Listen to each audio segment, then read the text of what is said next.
ऐसी लगती है कि हाथ से निकलने लग रही, तो फिर कुरुक्षेत्र में आ जियो। कुरुक्षेत्र का मतलब है चाहे भले ही युद्ध ही करना पड़ जा, लेकिन विभाजन स्वीकार किसी भी कीमत पे नहीं होना चाहिए।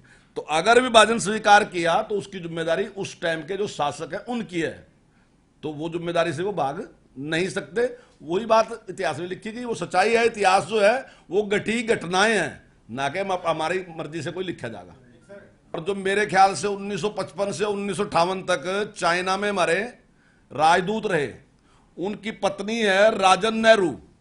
उसने एक पुस्तक लिखी, मैंने वो पढ़ी, और उसने कहा कि जब अपने राष्ट्रपति राजेंद्र प्रसाद जी चाइना में गए तो उन्होंने का खाना रखा, और वहां पे उनको जो उस टाइम माओ थे उनको बुलाया, जो वहां के चेयरमैन थे।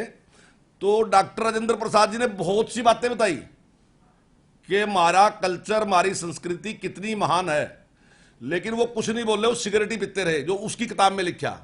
और लास्ट में उसने एक बात कही कि जब आपका कल्चर, आपकी संस्कृति इतनी महान थी तो आपने देश का विभाजन कैसे स्वीकार कर लिया। और उसने कहा, माओ ने, अगर आपकी जगह में होता तो मैं कभी भी इस विभाजन को स्वीकार नहीं करता। ये राजन नेहरू लिख रही, रतन नेहरू की पत्नी है, नेहरू जी के खानदान से ही है, तो वो लिख रही है। अगर आपने महाभारत देखा होगा तो महाभारत में जब युद्ध समाप्त हो जा, युद्ध समाप्त होने के बाद युधिष्ठिर भीष्म पितामह जी के पास जा और उससे कहें कि हमें कोई ज्ञान दो, क्योंकि अब राज हमने चलाना। तो भीष्म पितामह भी एक ही बात कहें, बात तो और भी कहें, तो ये बात उसको कहें कि कभी भी देश के विभाजन को स्वीकार ना करना, परिस्थितियां कुछ भी हो। अगर परिस्थिति